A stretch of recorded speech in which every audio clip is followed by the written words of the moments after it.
সুপ্রিয় দর্শক, আসসালামু আলাইকুম। নিউজ 24 এর দুপুরের সংবাদে আপনাদের সবাইকে স্বাগতম। প্রথমেই জানিয়ে দিচ্ছি সংবাদ শিরোনাম। ভারতে বাংলাদেশি মিশনগুলো টার্গেট করেছে উগ্রবাদীরা।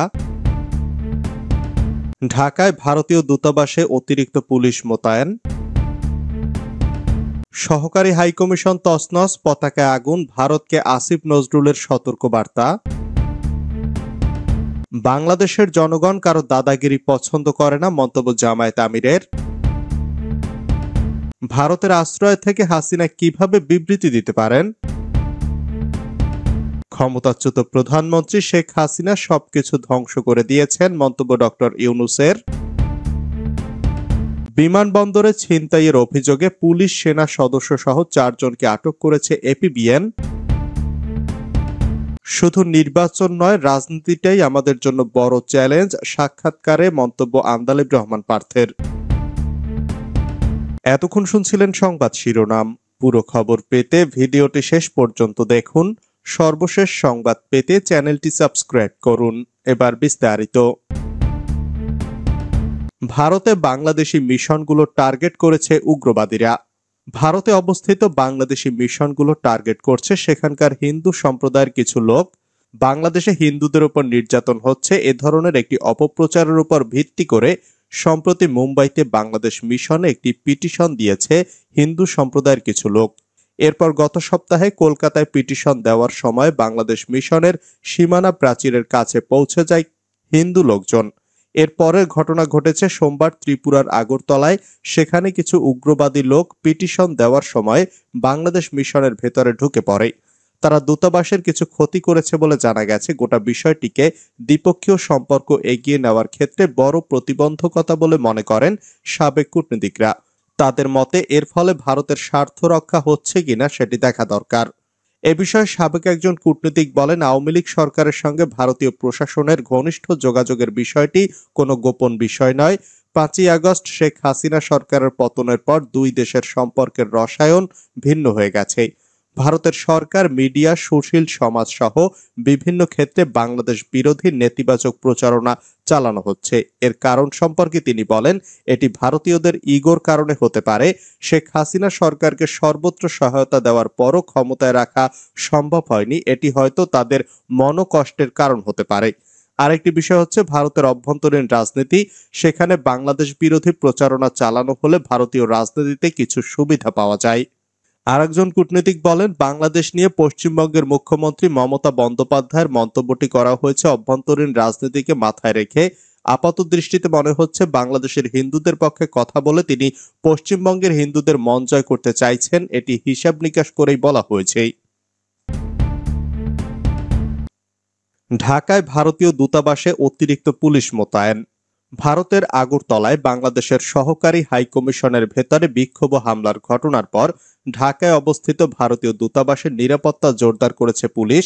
সোমবার রাত থেকে ঢাকায় অবস্থিত ভারতীয় দূতাবাস এলাকায় বাড়তি নিরাপত্তা ব্যবস্থা গ্রহণ করেছে ঢাকা মহানগর পুলিশের ডিপ্লোম্যাটিক সিকিউরিটি বিভাগ। ডিপ্লোম্যাটিক সিকিউরিটি বিভাগ সূত্রে জানা গেছে ভারতীয় দূতাবাস কেন্দ্রিক স্বাভাবিকের তুলনায় সোমবার রাত থেকে নিরাপত্তা ব্যবস্থা আরো জোরদার করা হয়েছে। ভারতীয় দূতাবাসের সামনে ও এর আশপাশ এলাকায় বাড়তি পুলিশ সদস্য মোতায়েন করা হয়েছে। এছাড়া আরো জানা যায়, এই নিরাপত্তা ব্যবস্থার অংশ হিসাবে গুলশান ও প্রগতি সরণি এলাকা থেকে ভারতীয় দূতাবাসমুখী রাস্তায় বসানো হয়েছে তল্লাশি চৌকি। যদিও ওই তল্লাশি চৌকি স্বাভাবিক সময়ও থাকে। তবে ডিএমপির ডিপ্লোম্যাটিক সিকিউরিটি বিভাগের দায়িত্বশীল কর্মকর্তা জানান, দূতাবাস এলাকাতে বিশেষ কোনো নিরাপত্তা শঙ্কা বা কোনো কিছুর আশঙ্কাও করা হচ্ছে না। তবে আগরতলায় ঘটে যাওয়া ঘটনার পরিপ্রেক্ষিতে নিরাপত্তা ব্যবস্থা কিছুটা জোরদার করা হয়েছে। সহকারী হাইকমিশন তছনছ, পতাকায় আগুন, ভারতকে আসিফ নজরুলের সতর্কবার্তা। ভারতের ত্রিপুরার আগরতলায় বাংলাদেশের সহকারী হাইকমিশন ভবনে হামলা চালিয়ে তছনছ এবং বাংলাদেশের পতাকায় আগুন দেওয়ার ঘটনায় নিন্দা জানিয়ে কঠোর সতর্কবার্তা দিয়েছেন আইন উপদেষ্টা অধ্যাপক আসিফ নজরুল।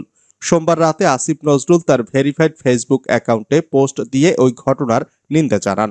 পোস্টে আসিফ নজরুল লেখেন, আজকে ভারতের আগরতলায় বাংলাদেশের সহকারী হাইকমিশন তছনছ করা হয়েছে, বাংলাদেশের পতাকায় অগ্নিসংযোগ করা হয়েছে। হিন্দু সংঘর্ষ সমিতি নামে একটি সংগঠনের সদস্যরা এই ন্যাক্কারজনক ঘটনা ঘটিয়েছে। তিনি বলেন, আন্তর্জাতিক আইন অনুসারে ভারতের মাটিতে বাংলাদেশের সহকারী হাইকমিশনকে পরিপূর্ণ নিরাপত্তা দেওয়ার দায়িত্ব ভারতীয় সরকারের। তারা এটি করতে ব্যর্থ হয়েছে। এই ব্যর্থতার নিন্দা জানাই। বাংলাদেশের জাতিসংঘের শান্তিরক্ষা বাহিনী মোতায়েন চেয়েছেন ভারতের পশ্চিমবঙ্গের মুখ্যমন্ত্রী মমতা বন্দ্যোপাধ্যায়। সেই সঙ্গে বাংলাদেশের সংখ্যালঘুদের নিরাপত্তা নিশ্চিতে ভারতের প্রধানমন্ত্রী নরেন্দ্র মোদীর ব্যক্তিগত হস্তক্ষেপ দাবি করেছেন তিনি। মমতার ওই মন্তব্যের নিন্দা জানিয়ে আসিফ নজরুল বলেন, ভারতের বিভিন্ন অঞ্চলে যা ঘটে সংখ্যালঘু ও দলিত সম্প্রদায়ের উপর, এর জন্য বরং উল্টো ভারতের এবং মমতার লজ্জিত হওয়া উচিত। বাংলাদেশ সমমর্যাদা আর সমানাধিকার ভিত্তিক বন্ধুত্বে বিশ্বাসী উল্লেখ করে তিনি বলেন, শেখ হাসিনার সরকার বিনা ভোটে ক্ষমতায় থাকার লোভে ভারত তোষণ নীতিতে বিশ্বাসী ছিল। তবে ভারতকে বুঝতে হবে, এটা শেখ হাসিনার বাংলাদেশ নয়। এই বাংলাদেশ স্বাধীন, সার্বভৌম ও আত্মমর্যাদাশীল। এই বাংলাদেশ নির্ভীক একটি তরুণ সম্প্রদায়ের। বাংলাদেশের জনগণ কারো দাদাগিরি পছন্দ করে না, মন্তব্য জামায়াত আমিরের। বাংলাদেশের জনগণ তাদের মাথার উপর কারো দাদাগিরি একদম পছন্দ করে না বলে মন্তব্য করেছেন বাংলাদেশ জামায়াত ইসলামীর আমির ডাক্তার শফিকুর রহমান। সোমবার নিজের ভেরিফাইড ফেসবুক আইডিতে দেওয়া এক পোস্টে এ মন্তব্য করেন তিনি।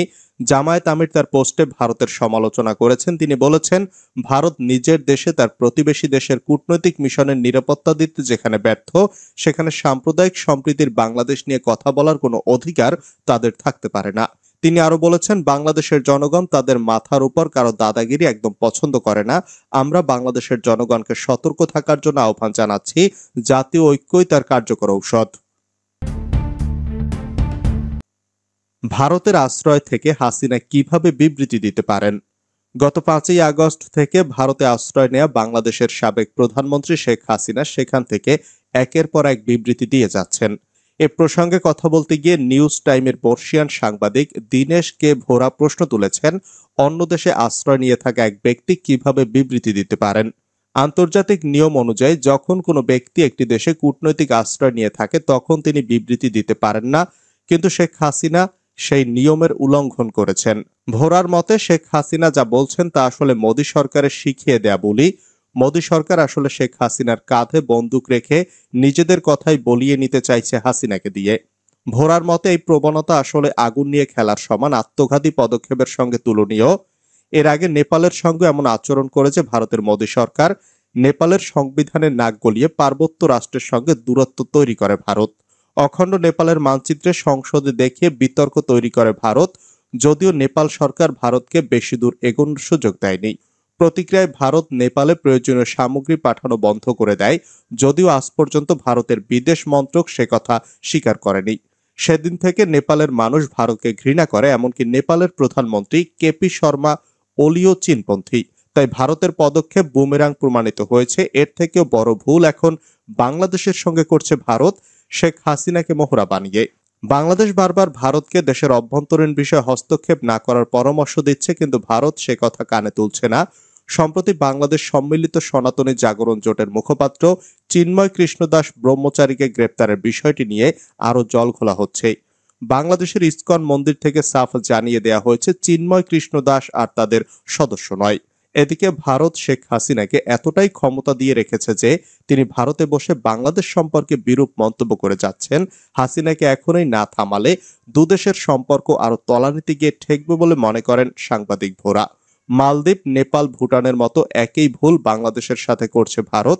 নিজেকে বিশ্বগুরু প্রতিপন্ন করার লক্ষ্যে আসলে আগুন নিয়ে খেলছে ভারতের মোদী সরকার। ক্ষমতাচ্যুত প্রধানমন্ত্রী শেখ হাসিনা সবকিছু ধ্বংস করে দিয়েছেন, মন্তব্য ডক্টর ইউনূসের। বাংলাদেশের অন্তর্বর্তীকালীন সরকারের উপদেষ্টা ডক্টর মোহাম্মদ ইউনূস নিক্কেই এশিয়াকে বলেছেন যে ক্ষমতাচ্যুত প্রধানমন্ত্রী শেখ হাসিনার নেতৃত্বাধীন সরকার বাংলাদেশের সবকিছু ধ্বংস করে দিয়ে গেছেন। এই পরিস্থিতিতে নির্বাচনী সংশোধন সহ সাংবিধানিক ও বিচার বিভাগীয় সংস্কারের পর তবেই সাধারণ নির্বাচন সংগঠিত করার প্রতিশ্রুতি দিয়েছেন ডক্টর ইউনূস। 84 বছর বয়সী নোবেল বিজয়ী তথা ক্ষুদ্র ঋণের অগ্রদূত ডক্টর ইউনূস একান্ত সাক্ষাৎকারে বলেছেন, নির্বাচনের আগে আমাদের অর্থনীতি, শাসন ব্যবস্থা, আমলাতন্ত্র এবং বিচার ব্যবস্থায় ব্যাপক সংস্কার প্রয়োজন। বিমানবন্দরে ছিনতাইয়ের অভিযোগে পুলিশ সেনা সদস্য সহ 4 জনকে আটক করেছে এপিবিএন। হযরত শাহজালাল আন্তর্জাতিক বিমানবন্দরে র্যাব এবং পুলিশের পরিচয় দিয়ে মালামাল ছিনিয়ে নিয়ে পালানোর সময় 4 জনকে আটক করেছে এয়ারপোর্ট আর্ম পুলিশ ব্যাটালিয়ন। সোমবার দিবাগত রাত 8টার দিকে বিমানবন্দরে প্রবেশ করে ক্যানোপি এলাকার বাইরে মোহাম্মদ নাজমুল নামে এক ব্যক্তির কাছ থেকে তারা মালামাল ছিনিয়ে নেওয়ার চেষ্টা করে। এ সময় একটি প্রাইভেট কারও জব্দ করা হয়। আটককৃত সদস্যরা হচ্ছেন সার্জেন্ট ইকবাল, মোহাম্মদ মাকসুদ, পুশিদার হোসেন এবং আসাদুল হক। আটককৃত সদস্যদের মধ্যে সার্জেন্ট ইকবাল এবং মোহাম্মদ মাকসুদ সেনাবাহিনীর সদস্য। তারা দুজনেই বর্তমানে র্যাবে কর্মরত বলে নিশ্চিত হওয়া গেছে। পুলিশ কনস্টেবল পুশিদার হোসেন বর্তমানে ঢাকা মেট্রোপলিটন পুলিশে কর্মরত। আটককৃত অপরজন মোহাম্মদ আসাদুল হক নিজেকে ব্যবসায়ী বলে পরিচয় দিয়েছেন। তাদের বিরুদ্ধে বিমানবন্দর থানায় মামলা হয়েছে। বিমানবন্দর থানা পুলিশ এ তথ্য নিশ্চিত করেছে।